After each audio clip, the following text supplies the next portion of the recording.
guys, welcome back to Reading the Bible in a Year. Today is February 19th, and we're just gonna truck right on into it from where we left off yesterday. Yesterday we left off at Deuteronomy 12. Actually, let me take that back.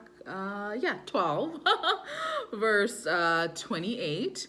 And we were still going over the myriad of rules and regulations that God has set in place. Moses is going over this with the people before they enter into the promised land.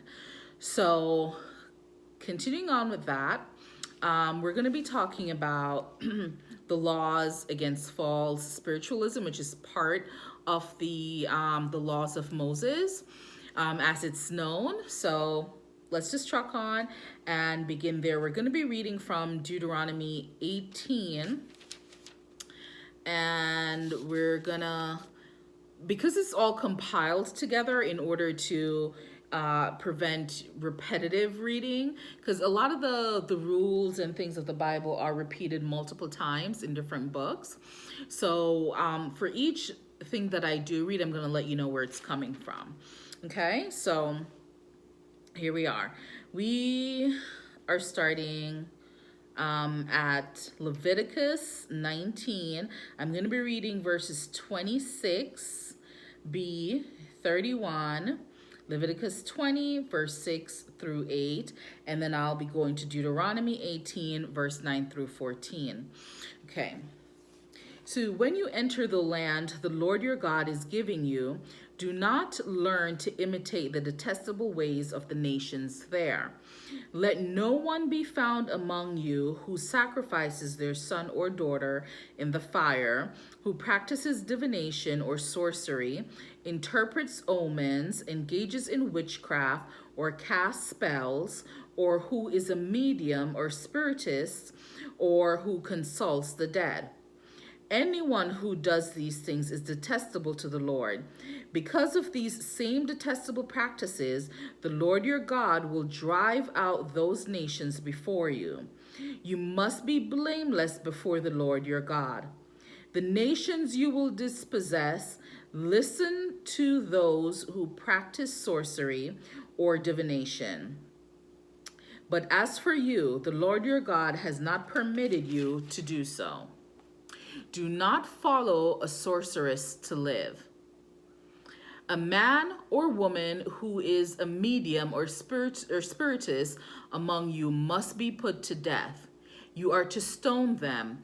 Their blood will be on their own hands. If a prophet or one who foretells by dreams appears among you and announces to you a sign of wonder, and if the sign of wonder spoken of takes place and the prophet says, "Let us follow other gods, and let us worship them," you must not listen to the words of that prophet or dreamer. The Lord your God is testing you to find out whether you love him with all your heart and with all your soul. It is the Lord your God you must follow, and him you must revere. Keep his commands and obey him. Serve him and hold fast to him. That prophet or dreamer must be put to death for inciting rebellion against the Lord your God, who brought you out of Egypt and redeemed you from the land of slavery. The prophet or dreamer tried to turn you from the way the Lord your God commanded you to follow. You must purge the evil from among you. Deuteronomy 18, verse 15 through 19. The Lord your God will raise up for you a prophet like me from among you, from your fellow Israelites. You must listen to him, for this is what you asked for the Lord your God at Horeb on the day of the assembly when you said, "Let us not hear the voice of the Lord our God, nor see his great fire anymore, or we will die."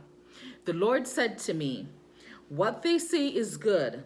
I will raise up for them a prophet like you from among their fellow Israelites, and I will put my words in his mouth.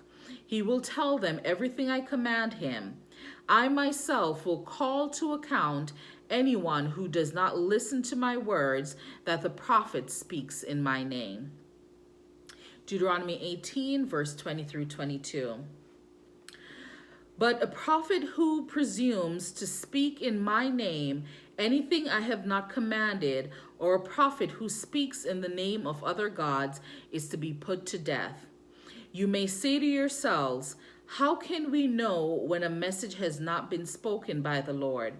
If what a prophet proclaims in the name of the Lord does not take place or come true, that is a message the Lord has not spoken. That prophet has spoken presumptuously, so do not be alarmed.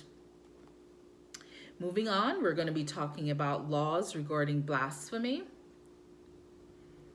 Okay, and that is respect for the sovereign of the universe is of utmost importance. And we're going to be reading from Deuteronomy 5, verse 11. Let's see here. You shall not misuse the name of the Lord your God, for the Lord will not hold anyone guiltless who misuses his name. Do not blaspheme God. Now the son of an Israelite mother and an Egyptian father went out among the Israelites, and a fight broke out in the camp between him and an Israelite. The son of the Israelite woman blasphemed the name with a curse, so they brought him to Moses. His mother's name was Shelomith, the daughter of Dibri the Danite. They put him in custody until the will of the Lord should be made clear to them. Then the Lord said to Moses, take the blasphemer outside the camp. All those who heard him are to lay their hands on his head, and the entire assembly is to stone him. Say to the Israelites, anyone who curses their God will be held responsible. Anyone who blasphemes the name of the Lord is to be put to death. The entire assembly must stone them, whether foreigner or native born. When they blaspheme the name, they are to be put to death. Then Moses spoke to the Israelites, and they took the blasphemer outside the camp and stoned him. The Israelites did as the Lord commanded Moses.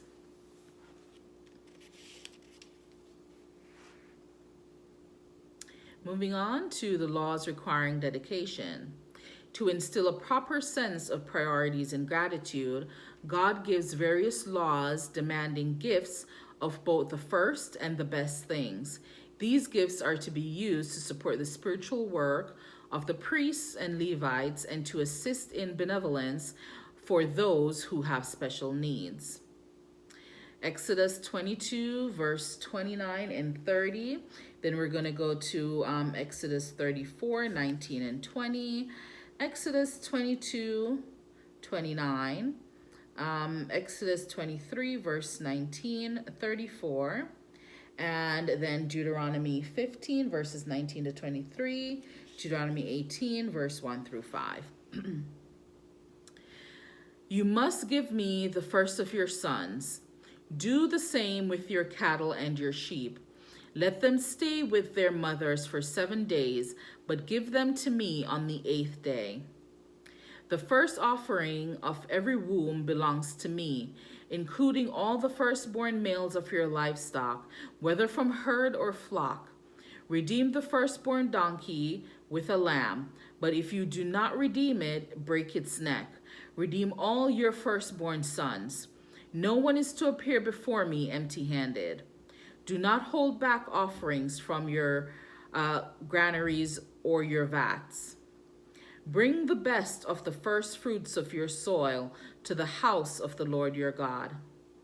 Set apart for the Lord your God every firstborn male of your herds and flocks. Do not put the firstborn of your cows to work, and do not shear the firstborn of your sheep.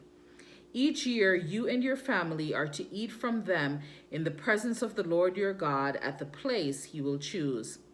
If an animal has a defect, is lame or blind, or has any serious flaw, you must not sacrifice it to the Lord your God. You are to eat it in your own towns.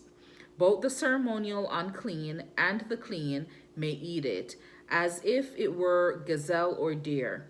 But you must not eat the blood. Pour it out on the ground like water. Laws requiring tithing. Deuteronomy 18, verse 1 through 5. The Levitical priests, indeed, the whole tribe of Levi, are to have no allotment or inheritance with Israel. They shall live on the food offerings presented to the Lord, for that is their inheritance. They shall have no inheritance among their fellow Israelites.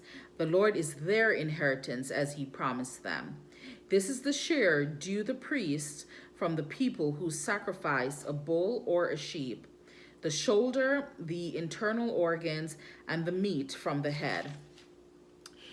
You are to give them the first fruits of your grain, new wine and olive oil, and the first wool from the shearing of your sheep. For the Lord your God has chosen them and their descendants out of all your tribes to stand and minister in the Lord's name always. Deuteronomy 18, verse 6 through 8. If a Levite moves from one of your towns anywhere in Israel where he is living and comes in all earnestness to the place the Lord will choose, he may minister in the name of the Lord his God, like all his fellow Levites who serve there in the presence of the Lord. He's to share equally in their benefits, even though he has received money from the sale of a family possession. Deuteronomy 14, verse 22 to 27. Be sure to set aside a tenth of all that your fields produce each year. Eat the tithe of your grain, new wine and olive oil, and the firstborn of your herds and flocks in the presence of the Lord your God, at the place he will choose as a dwelling for his name, so that you may learn to revere the Lord your God always. But if that place is too distant and you have been blessed by the Lord your God and cannot carry your tithe, then exchange your tithe for silver and take the silver with you and go to the place the Lord your God will choose. Use the silver to buy whatever you like, cattle, sheep, wine, or other fermented drink, or anything you wish. Then you and your household shall eat there in the presence of the Lord your God and rejoice.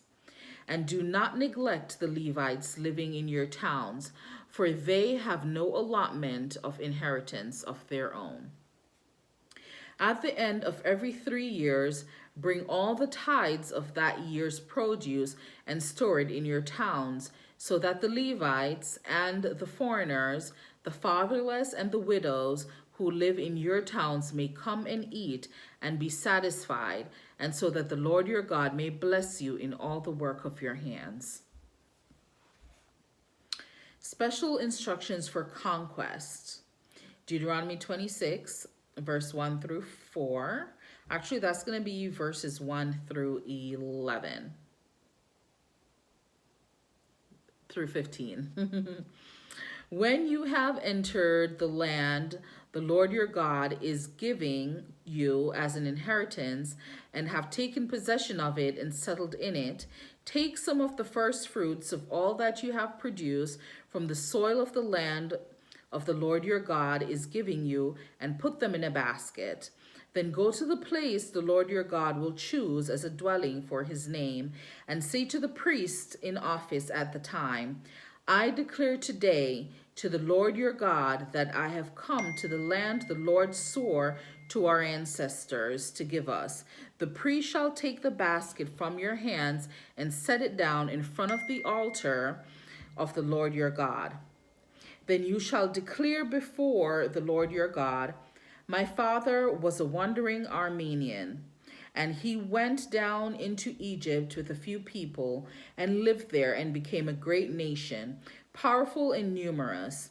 But the Egyptians mistreated us and made us suffer, subjecting us to harsh labor. Then he cried out to the Lord, the God of your ancestors, and the Lord heard your voice and saw your misery, toil, and oppression, so that the Lord brought us out of Egypt with a mighty hand and an outstretched arm, with great terror and with signs and wonders. He brought us to this place and gave us this land, a land flowing with milk and honey. And now I bring the first fruits of the soil that you, Lord, have given me.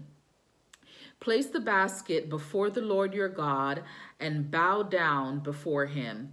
Then you and the Levites and the foreigners residing among you shall rejoice in all the good things the Lord your God has given to you and your household.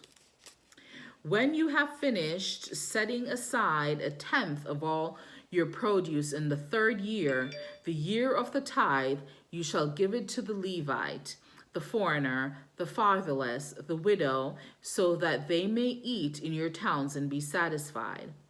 Then say to the Lord your God, I have removed from my house the sacred portion and have given it to the Levite, the foreigner, the fatherless, and the widow, according to all you commanded.